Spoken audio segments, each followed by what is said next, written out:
সরল সুদ। সরল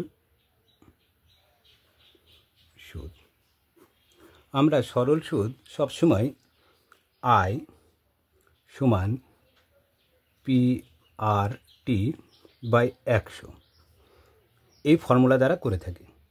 এখন আই PR/T বলতে আমরা কি বুঝি সেই সম্পর্কে যদি আমাদের ধারণা থাকে তাহলে আমরা সহজে সেই অঙ্কগুলো আমরা করে নিতে পারি। এখন আইকে আই হচ্ছে total TOTAL total interest INTEREST যেটিকে আমরা আয় বা বাংলায় সেটাকে আমরা বলছি মোট সুদ। তাহলে মোট সুদ যেটা সেটাকে আমরা আয় অক্ষর দ্বারা আমরা হচ্ছে চিহ্নিত করছি। এখানে পি সমান প্রিন্সিপাল PRINCIPAL প্রিন্সিপাল পি যেটা হচ্ছে আসল। তাহলে আসলকে আমরা সবসময় এই পি অক্ষর দ্বারা আমরা চিহ্নিত করে থাকি। তারপর আসছে কি আমাদের আর হচ্ছে রেট, ছোট হাতের RATE রেট। আর এই ছোট হাতের যেটা সেটা হচ্ছে বার্ষিক শতকরা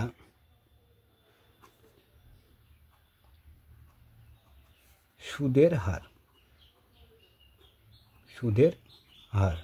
তাহলে বার্ষিক শতকরা সুদের হার R% যেটাকে বলে, বা আর দ্বারা আমরা কি করি, ছোট হাতের আর দ্বারা আমরা চিহ্নিত করছি।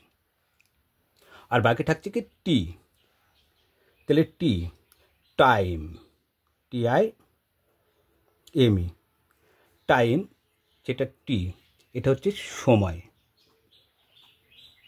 তাহলে আমরা আই মোট সুদের ক্ষেত্রে আই, আসলের ক্ষেত্রে পি, বার্ষিক শতকরা সুদের ক্ষেত্রে R%, ছোট হাতের, এবং সময়কে আমরা টি হিসাবে আমরা হচ্ছে কী করছি, চিহ্নিত করছি। এখন আমাদের যেটা আমাদের সবসময় অসুবিধা হয়, এই যে ফর্মুলাটা থেকে আমরা সবসময় মুখস্থ করার চেষ্টা করি, ফলে আমাদের কি পরীক্ষার হলে আমাদের খুব অসুবিধা হয়ে যায় যে ফর্মুলাটা কী ছিল। কিন্তু আমরা এই একটা ফর্মুলা থেকে বাকি, এখানে যেমন আয় মানে মোট সুদ দেওয়া আছে, এখানে আছে কি মোট সুদ, আয় মোট সুদের ফর্মুলা আসছে কি, তাহলে আয় বলতে মোট সুদ সমান PRT/100। তাহলে কি আয় সমান PRT/100, এখানে আসছে আমার কি মোট সুদ। এখান থেকে আমরা মোট সুদ থেকে আমরা আসলে বের করে নিতে পারবো, আর বা টি, আমরা যে কোনো যেটা ইচ্ছা আমরা বের করি। আমরা এখান থেকে দেখো বের করছি, আয় সমান আছে PRT/100। এখানে এইখান থেকে আমি পি এর মান বের করব। পি মানে কি আসল, পি বলতে বোঝাচ্ছে কি আসল বোঝাচ্ছে। তাহলে এখানটায় পি, তাহলে পি এর মান আমরা যদি বের করি, এখানে পি দেখো, এখানে যদি একের আয় নিয়েছে কিছু না, মানে কি 1 আছে, তাহলে এখানে কোণে আমি গুণ করে দেবো। তাহলে 1-এর সাথে গুণ করলে কী হবে, PRT আর নাই গুণ কোণাকুণি সমান। তাহলে এখানে গুণ হচ্ছে 100-র সাথে আয়, তাহলে আয় ইন্টু কি 100। তাহলে মান বের করবো কার, আমি পি। তাহলে যার মান বের করব, বা তাহলে পি সমান, তাহলে আয় ইন্টু কত 100 বাই, তাহলে পি বাদে এখানে কী পড়ে আছে, আর টি, তাহলে R/T। তাহলে পি মানে কি আসছে এখানটায়, পি হচ্ছে আমাদের হচ্ছে আসল।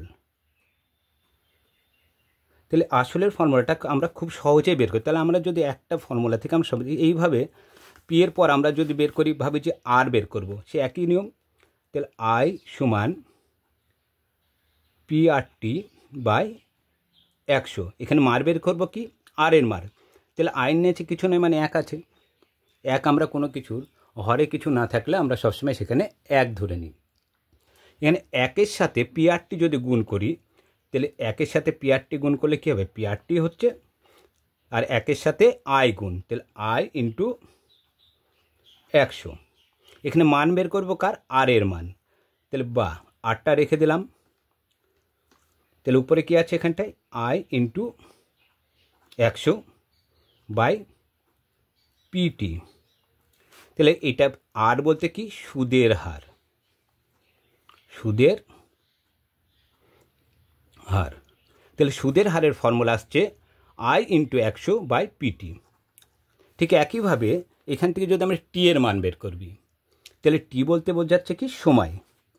তাহলে একইভাবে আই সমান পিআরটি বাই কি 100।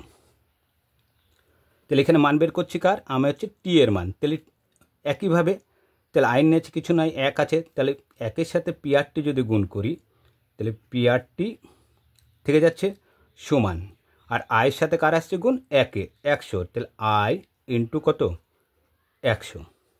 তাহলে মান বের করবো টি, তাহলে টিটা কোন দিকে রাখবো, বা দিকে রেখে দেবো সমানের।